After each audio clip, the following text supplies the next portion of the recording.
Yes. Okay. Well, hello, Missouri track and field. I am Ron Burgundy, and I am the greatest anchorman in the world. I am also a very big track and field fan. I became a fan last year in San Diego, my home. I was taking a walk with Baxter, and we came across the Triton Invite. There I met Jill and Kirsten. After a long time of trying to teach my dog Baxter how to play fetch with a hammer, we determined that that was not a good idea. And they told me that they are the best in the country, to which I said, no, I'm the best in the country. And once we determined that I'm the best anchorman and they're the best track and field team, I knew I must cover them. So I'm here with you now, covering Missouri track and field. So the new performances from this weekend. The cross-country teams performed very well in Minnesota, which based on the heat reports, I assume is an island in the Caribbean. Gerard and Jonathan, you must be living close to there when you go home. Ah, yes. And additionally, it appears that Coach Karjay revealed to the men's team last week that he is an expert at candy corn. Myself, having a sweet tooth, and being an expert of many things, I'm very interested to speak with you, Karjay. Now, as part of my news department telling me that I need more skills, I am now bringing in one of your track and field coaches to teach me some important skills to improve my performance as an anchorman. So with that said, here is Coach Shaylee Marr.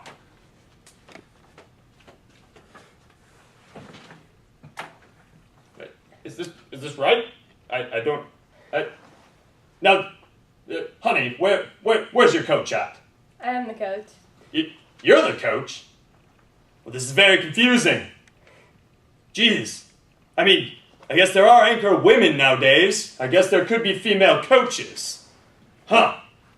I'm just used to coaches being much larger, having graying hair, and reeking of Panera coffee. I've never felt this way. What does your husband do? He must be a very successful and well-to-do man to be able to allow you to have this hobby. He's a trophy husband and a student. Oh! So you're the breadwinner of the family. You must be a real genius. I guess I could learn a lot from you. Do you have any skills that you can teach me to improve my performance as an anchorman? Well, yeah, I could teach you a skill of focus. Skill of focus? What's the first step to that? That would be time orientation. Oh yes, time orientation. I believe that is a large wooden ship. Not quite. Time orientation can be answered by you asking yourself where you are. Where am I? I'm in 1979 in San Diego, of course. Not quite. We talk about right here, right now. Being right here in the present. Oh, very interesting. Why would I be concerned with the present? Being in the present leads you to optimal performance. Focusing on the past leads to regret. Oh, would that be like the time that Baxter and I ate that entire wheel of cheese before my broadcast? And I spent the entire time just thinking about how bloated I felt? And it really was a bad show. Exactly. That's exactly right. Well, what's the opposite of worrying about the past?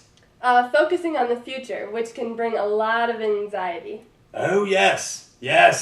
I think of that often when I'm thinking about, this is a really good show right now. I'm going to have a fantastic after party and do many cannonballs. When I think about my cannonballs, sometimes my performance suffers in the newsroom. Well, very good. So whenever you find yourself focusing on the future or the past, just remember to stop and think about where you are and where you are right here, right now.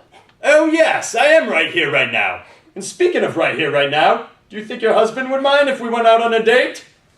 I'm wearing expensive cologne. This is called Panther. Has real panther in it. Well, we'll continue this later. Thank you, Missouri Track and Field, for listening to me. And please use this big wooden ship called time orientation appropriately. As always, stay classy, Missouri Track and Field. Well, how about that? You want to go someplace? Maybe. Yes, I can tell this.